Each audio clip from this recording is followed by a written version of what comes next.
41장 1절에서 11절까지 함께 교독합니다. 너가 낚시로 리워야단을 끌어낼 수 있겠느냐? 노끈으로 그 혀를 맬 수 있겠느냐? 너는 밧줄로 그 코를 꿰 수 있겠느냐? 갈고리로 그 아가미를 꿰 수 있겠느냐? 그것이 어찌 내게 계속하여 간청하겠느냐?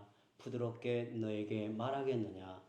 어찌 그것이 너와 계약을 맺고 너는 그를 영원히 종으로 삼겠느냐? 너가 어찌 그것을 새를 가지고 놀듯 하겠으며 내 여종들을 위하여 그것을 메어두겠느냐? 어찌 전사꾼들이 그것을 놓고 버려하겠으며 상인들이 그것을 나누어 가지겠느냐? 너가 능히 많은 창으로 그 가죽을 찌르거나 작사를 그 머리에 꽂을 수 있겠느냐? 내 손을 그것에게 얹어보라. 다시는 싸울 생각을 못하리라. 참으로 잡으려는 그의 희망은 헛된 것이니라. 그것의 모습을 보기만 해도 그는 기가 꺾이리라. 아무도 그것을 격동시킬 만큼 담대하지 못하거든 누가 내게 감히 대항할 수 있겠느냐? 함께 읽습니다. 누가 먼저 내게 주고 나로 하여금 갚게 하겠느냐? 온 천하에 있는 것이 다 내 것이니라. 아멘. 아멘. 영국의 정치 철학자 토마스 홈스는 리바이어던이라는 책을 썼습니다. 국가와 정치 권력에 대한 유명한 저서입니다. 국가의 권력은 어디에서 나오는가? 그리고 국가의 권력은 어떻게 사용되어야 하는가? 이 질문에 대답하는 책입니다. 이 세상에는 권력이 꼭 필요합니다. 왜냐하면 인간에게는 각자 자기가 원하는 대로 살고 싶은 욕망이 있기 때문에 그렇습니다. 그래서 제 마음대로 하도록 내버려두면 이 세상은 큰 혼란에 빠질 수밖에 없습니다. 다시 말하면 나의 자유가 다른 사람의 자유를 억압할 수 있는 거죠. 이에 대해 홉스라는 이분은 만인에 대한 만인의 투쟁 상태라고 일컬었습니다. 그러므로 혼란과 무질서를 막으려면 모든 사람을 통제할 수 있는 권력이 필요하다는 것입니다. 그것이 국가 권력이라는 거예요. 어떤 사람도 함부로 대항할 수 없는 절대 권력이 바로 리바이어던이라는 거예요. 리바이어던. 그렇다면 국가 권력은 어떻게 생겨날까요?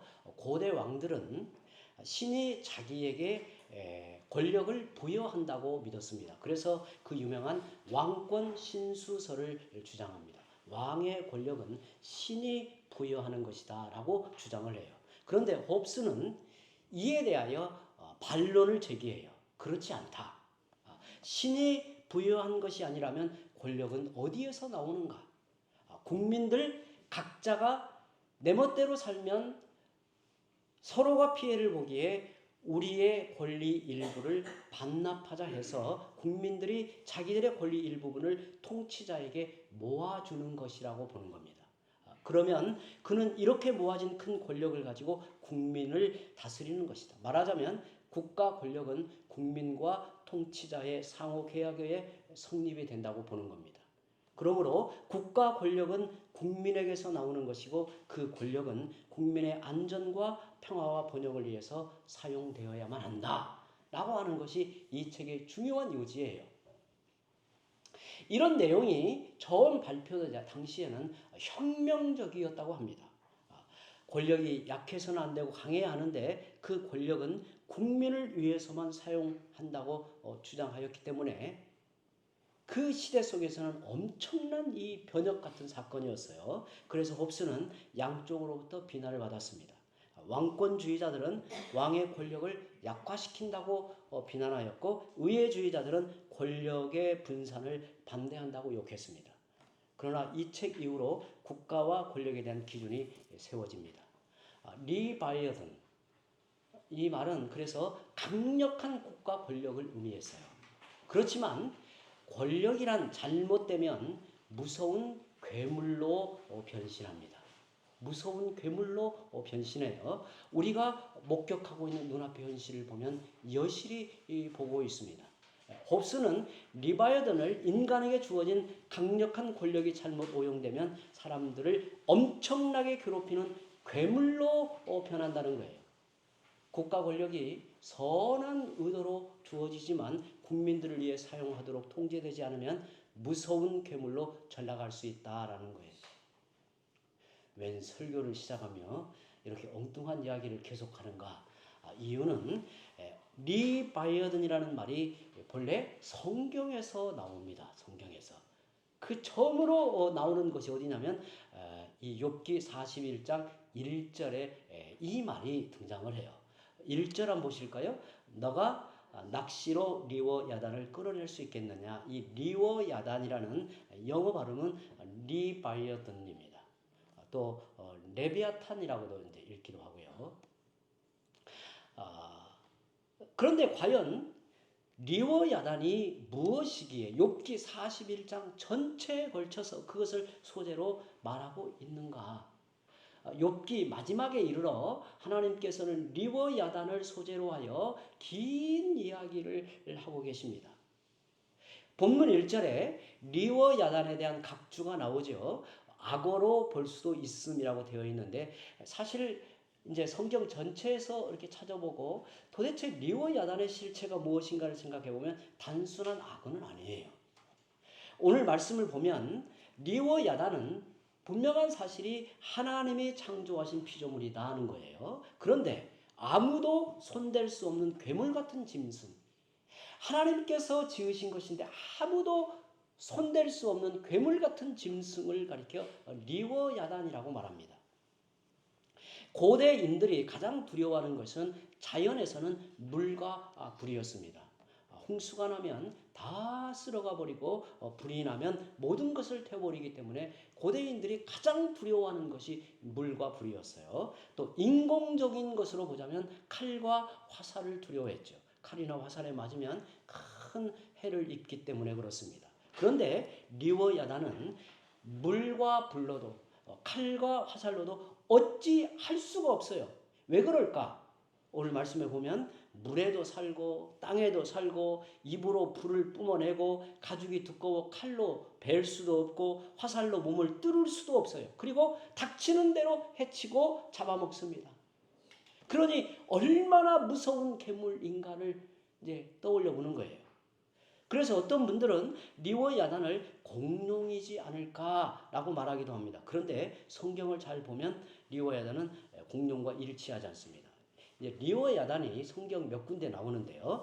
시편 74편 12절에서 14절에 의하면 바닷속에 있는 용, 배와 사람을 부수고 해치는 괴물을 가리켜 리워 야단이다라고 말하고 있어요. 시편 기자의 이 부분을 읽어보면 하나님은 예로부터 나의 왕이시라 사람에게 구원을 베푸셨나이다. 주께서 주의 능력으로 바다를 나누시고 물 가운데 용들의 머리를 깨뜨리셨으며 리워 야단의 머리를 부수시고 그것을 사막에 사는 자에게 음식물로 주셨으며 이게 하나님이 대단하시다는 거죠. 하나님이 정말 인간이 어떻게 해볼 수 없는 그 괴물 같은 이 실체를 하나님은 뭐 손가락 하나라도 막 마음대로 다스리신다는 거예요. 리워 야단의 머리를 부수시고 그것을 사막에 사는 자에게 음식물로 주셨으며라고 말합니다. 또 이사야서에도 리워 야단이 나오는데요. 이사야 27장 1절에 보시면 그날에 여호와께서 그의 견고하고 크고 강한 칼로 날랜 뱀 리워 야단 곧 꼬불꼬불한 뱀 리워 야단을 벌하시며 바다에 있는 용을 죽이시리라. 하나님이 세상을 심판하시는 날에는 날랜 뱀, 날아다니는 강력한 뱀, 바다의 용 리워 야단을 죽이신다, 부서뜨리신다라는 것입니다. 리워 야단은 이렇게 보듯이 악어, 공룡, 날아다니는 뱀, 바다의 용 이런 이미지를 가지고 우리에게 전해지고 있습니다. 그러면 오늘 우리가 욥기 41장 1절에 보는 리워 야단의 정체는 무엇일까요? 바닷속에서 사람들을 해치고 죽이는 무서운 용, 아무도 제어할 수 없는 강력한 힘을 가진 바다 괴물을 말합니다. 즉 신화적 괴물의 이름인데 그것은 바로 악과 흑암의 세력을 상징하고 있습니다. 악과 흑암의 세력을 상징하여 리워야단을 통해 말하고 있는 거예요. 결국 리워야단은 사람들을 괴롭히는 악의 상징으로 우리에게 지금 말하고 있는 겁니다. 그런데 하나님이 그 리워야단을 다스리고 통제하며 결국 부숴버린다는 것이 성경의 요지입니다. 그렇다면 리워야단이 왜 존재하는 것일까요? 리워야단이 왜 존재하는 것일까요? 하나님의 창조 세계 안에 리워야단이 왜 존재하는 것일까요? 그 용도는 무엇일까요? 정확히 모릅니다. 이게 안 나와 있어요. 정확히 모릅니다. 분명한 사실은 우리 생각에 그게 유용하지 않다는 거예요. 농사를 짓는 데 쓰이는 것도 아니고 보기에 아름다운 것도 아니고 돈이 되지도 않습니다. 사람들을 해치고 괴롭히는 악한 일만 일으키는 괴물, 그걸 리워야단이라고 말합니다. 그것이 사라져버리면 좋겠는데 여전히 영향력을 끼치고 있고 분명히 존재하고 있다는 사실이에요. 그리고 우리 마음대로 할 수가 없어요. 리워야단을 보면 저런 것이 왜 있어야만 하는가라는 질문이 터져 나오게 되어 있습니다. 이 세상에는 왜 악이 존재하는가? 이 세상에는 왜 악이 존재하는가? 이런 질문을 우리는 다 해보았을 거예요. 세상에 악이 없으면 좋겠는데 악이 영향을 미치고 있습니다. 인간의 힘으로 제거할 수가 없어요. 악은 왜 존재하는가? 하나님은 왜 악을 뽑아내지 않으시는가? 악을 뽑아내버리지 않으시는가? 이 질문에 대한 하나님의 대답이 욥기 41장의 내용에 길게 나열되어 있습니다. 고난당하는 욥의 마음속에 있는 질문은 두 가지였습니다. 우리가 앞에서 보았던 첫 번째 질문은 하나님은 왜 나에게 고난을 주시는가였고, 지금까지 하나님은 그 욥의 질문에 대하여 피조세계의 그 신비한 현상을 들어서 대답을 하셨습니다. 이에 대해 욥은 하나님께 깨닫습니다. 자격 없는 자가 아무것도 모르며 실수하였으니 부끄럽고 죄송합니다. 입이 10개라도 할 말이 없습니다. 용서해 주옵소서라고 회개합니다. 그 안에 풀리지 않은 문제가 해결된 것입니다. 욥의 두 번째 질문은 세상에는 왜 악이 존재하는가? 왜 하나님은 악을 내버려 두시는가? 사실 우리 모두의 질문이기도 합니다. 그때 하나님이 이렇게 물으십니다. 하나님이 이렇게 질문하십니다. 너가 1절과 2절에 너가 낚시로 리워야단을 끌어낼 수 있겠느냐? 노끈으로 그 혀를 맬 수 있겠느냐? 너는 밧줄로 그 코를 꿰 수 있겠느냐? 갈고리로 그 아가미를 뺄 수 있겠느냐? 물고기는 무엇으로 잡나요? 일반적으로 낚시로 잡습니다. 커다란 황소를 어린아이가 끌고 다닙니다. 어떻게 가능한가요? 소가 꼼짝 못하고 끌려가는 이유는 코가 꿰었기 때문입니다. 혀나 코나 아가미는 연약한 부분이기에 거기를 뚫거나 꿰면 마음대로 끌고 다닐 수 있습니다. 그러나 리워야단은 내 마음대로 잡거나 끌고 다닐 수가 없어요. 이어서 하나님은 3절과 4절에 그것이 어찌 너에게 계속하여 간청하겠느냐? 부드럽게 너에게 말하겠느냐? 어찌 그것이 너와 계약을 맺고 너는 그를 영원히 종으로 삼겠느냐고 물었습니다. 그럴 수가 없다는 거예요. 그럴 수가 없습니다. 리워야단 앞에 서면 오히려 두려워 기가 죽을 뿐입니다. 10절에 보니까 아무도 그것을 격동시킬 만큼 담대하지 못하거든 누가 내게 감히 대항할 수 있겠느냐. 아무도 리워야단을 제어하거나 싸워서 이길 수가 없습니다.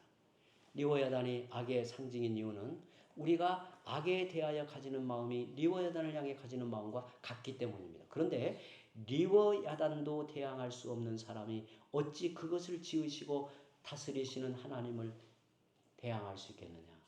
하나님과 따져 이길 수 있겠느냐? 라고 물으시는 겁니다. 왜 악이 존재하는가? 이 주제에 대한 논쟁을 시작하면 사실 끝이 없습니다. 수많은 책들이 이에 대하여 이야기하고 있지만 그걸 명확하게 명쾌하게 밝혀내지 못합니다. 하지만 아주 단순하게 말한다면 저렇게 이렇게 표현하고 싶어요. 아주 단순하게 말한다면, 악이 아예 없다면, 여러분, 악이 아예 없다면 하나님의 선물이 아무리 귀해도 그 가치를 알 수가 없습니다. 악이 있어야 선이 얼마나 좋은지 알 수 있고, 어둠이 있어야만 빛이 얼마나 귀한지 알 수 있습니다. 여러분, 죄의 실체를 깊이 알지 못하면 하나님께서 우리에게 그리스도의 속죄의 공로로 입혀주신 의가 얼마나 귀하고 그것이 얼마나 중요한가를 알지 못해요. 죄와 죽음의 권세 아래 노예로 부리듯이 살아가는 인생의 처절한 한계를 보지 않으면 성령 안에 하나님께서 우리에게 부여하신 생명의 자유함을 알지 못해요. 알지 못해요. 그래서 이 아우구스티누스는 죄를 깊이 알아야 된다고 해요. 죄를. 그의 고백록을 보면 정말 그가 한 인생으로서 죄를 얼마나 깊이 죄를 깨닫고 죄 아래 있는 인생이 얼마나 허망한가, 얼마나 부패한가, 인생이 얼마나 무능한가, 인생이 얼마나 헛된가를 깊이 깨닫고는 그가 생명의 주 영원하신 주님을 향해 나아가는 그 인생의 여정이 감동적이잖아요. 여러분, 악이 없으면 하나님의 선물이 아무리 귀해도 인간은 그 가치를 알아차리지 못해요. 더구나 하나님은 악을 사용하여 우리를 하나님의 자녀로 성장시켜 가십니다. 다시 말하면 악은 우리가 하나님과 영원한 사랑을 나누기에 필요한 한 요소입니다. 우리는 그렇게 믿습니다. 죄조차도 하나님은 우리를 성화시키는 도구로 쓰신단 말이에요. 죄를 범하여 하나님 앞에 깊이 뉘우치고 회개하고 정말 하나님 앞에서 두려운 신음소리를 내고 자신의 가슴을 치면서 통탄하며 은혜를 구하고 나아갈 때 인간은 하나님의 선한 손길로 말미암는 은혜 베푸심 그리고 우리에게 나타내신 영생의 가치가 얼마나 복된가를 알게 돼요. 그것을 붙들고 살아요. 그 은혜와 능력을 힘입게 돼요.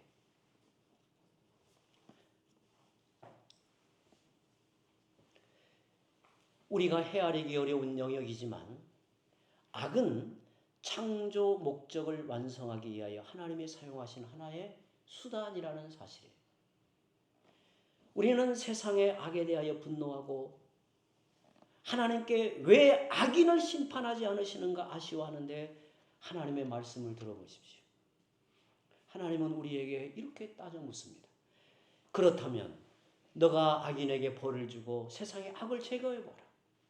너의 능력으로 악을 응징하고 다스릴 수 있느냐? 악인을 사라지게 할 수 있느냐? 너는 정의를 그렇게 갈망하지만 리와 야단도 붙잡지 못한다. 세상의 악에 대해 너는 불평만 할 뿐 그 악을 어찌할 수 없지 않느냐? 오로지 나 하나님만이 그 악을 제어하고 다스리고 사용하신다. 그 악을 통해서 하나님의 선한 뜻을 이루고 드러내게 하신다는 거예요. 이제 하나님은 결론을 말씀하십니다. 11절에 누가 먼저 내게 주고 나로 하여금 갚게 하겠느냐? 온 천하에 있는 것이 다 내 것이니라. 유명한 말씀이죠. 사도 바울은 로마서 11장 35절에서 이 구절을 인용하여 하나님의 주권과 영광을 강조합니다. 로마서 11장 35절에 누가 주께 먼저 드려서 갚으심을 받겠느냐?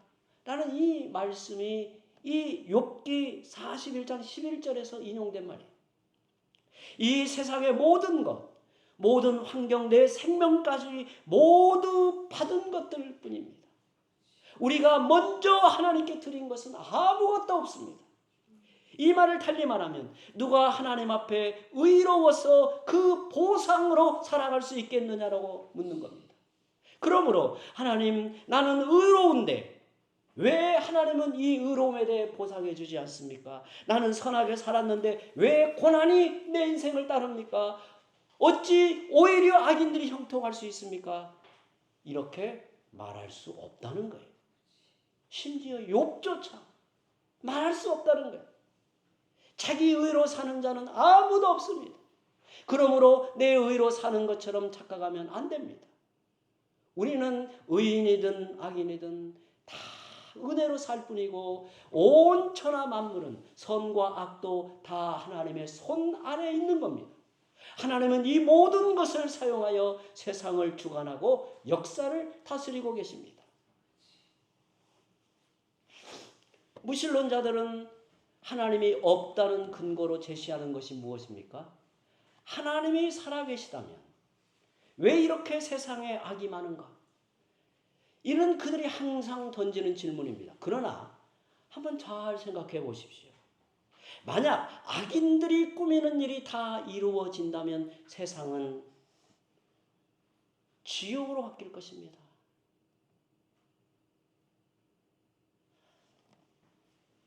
악인들이 꾸미는 계략이 다 성공한다면 이 세상 자체가 무너지고 말아요. 악인의 정체를 드러내시고 막아주시고 때로는 악의 정체를 무너뜨리고 하나님께서 이 세상의 보편의 질서를 유지하여 하나님께서 붙들고 계시는 거예요. 그러면서도 때로는 악을 허용하여 선의 가치를 드러내시기도 하고 하나님의 선하신 뜻을 온전하게 드러내게 만들어요. 정말 그런 것 같습니다. 하나님이 지으신 이 창조의 세계를 보며 또 제 자신의 인생을 가만히 돌아보면 여러분들은 어찌 느끼실지 모르겠지만 저는 제 자신의 인생을 가만히 돌아보면 아찔할 때가 많습니다. 그때 하나님이 나를 지켜주지 아니하셨다면 악이 내게 1cm만 더 가까이 내게 접근하였다면 내 인생은 망가졌을 터인데 하나님이 그 순간에 악을 멈추게 하고 악으로부터 나를 보호하여 이 자리에까지 인도하시는 그 하나님 앞에 정말 감사할 뿐이에요. 감사할 뿐이에요. 하나님은 고난 속에서도 이렇게 우리를 붙들고 계시고 하나님의 그 기막힌 지혜로운 손길과 그 능력의 역사로 우리를 가장 복되게 하고 영광의 자녀로 다듬어 가신단 말이죠.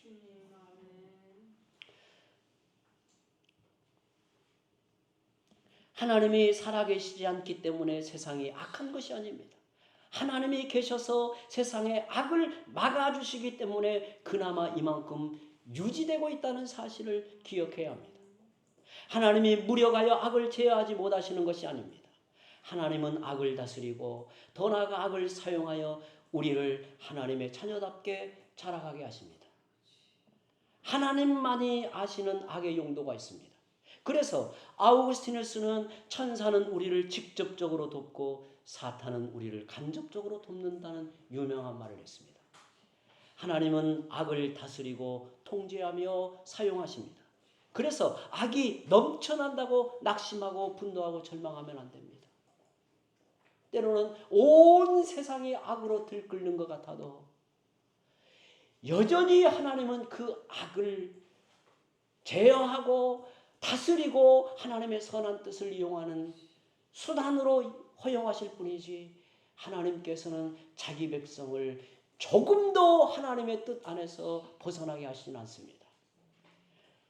하나님은 세상의 악까지도 사용하여 때로는 허용하여 그분의 뜻을 이루어 가십니다. 그러므로 악 때문에 낙심하거나 절망하지 마십시오.